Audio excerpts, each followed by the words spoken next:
Hello all welcome to filmy focus FDFS review of OG. Pawan Kalyan కెరీర్లో one of the most awaited film ఇది. Right from the announcement poster, teaser కానీ, trailer కానీ, songs కానీ, release promos కానీ, everything was super అనమాట. So story core point ఏంటంటే ఓజస్ గంభీర్ అనే ఒక గ్యాంగ్స్టర్ ముంబై విడిచి మధురై వెళ్ళిపోతాడు అనమాట. మళ్ళీ ముంబైకి ఎందుకు రావాల్సి వచ్చింది, అతను వెనక్కి తీసుకొచ్చిన సందర్భాలు ఏంటి, అతను తిరిగి వచ్చాక ఎదుర్కొన్న వ్యక్తులు ఎవరు అనేది basic core point. So performances లో Pawan Kalyan gave his best అని చెప్పాలి.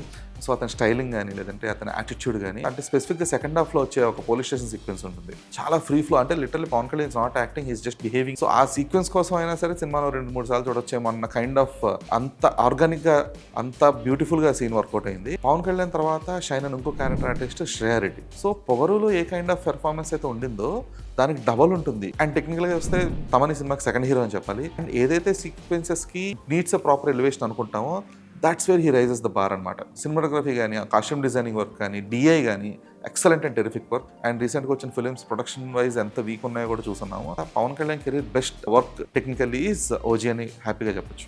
అండ్ డైరెక్టర్ సుజిత్ విషయానికి వస్తే he is successful at a core. Johnny and travelling soldier references ఏవైతే ఉన్నాయో అది కానీ, ఇవన్నీ కూడా చాలా ప్రాపర్గా ప్లాన్ చేసుకున్నాడు. సో సుజిత్ ఏంటంటే ఎప్పుడు కూడా ఒక కథని మల్టీ లేయర్డ్గా చెప్పాలనుకుంటాడు. సో ప్రాబ్లం ఏంటి అంటే ఈ టూ మెనీ లేయర్స్ వల్ల ఏమవుతుందంటే ఏదైతే ఎలివేట్ అవ్వాలో అది ఎలివేట్ అవ్వదు అనమాట. సో ఈ హీరోయిజంని, ఈ స్క్రీన్ ప్లే మ్యాజిక్ని బ్యాలెన్స్ చేసే విషయంలో కొంచెం సుజిత్ అయితే తడబడ్డాడు.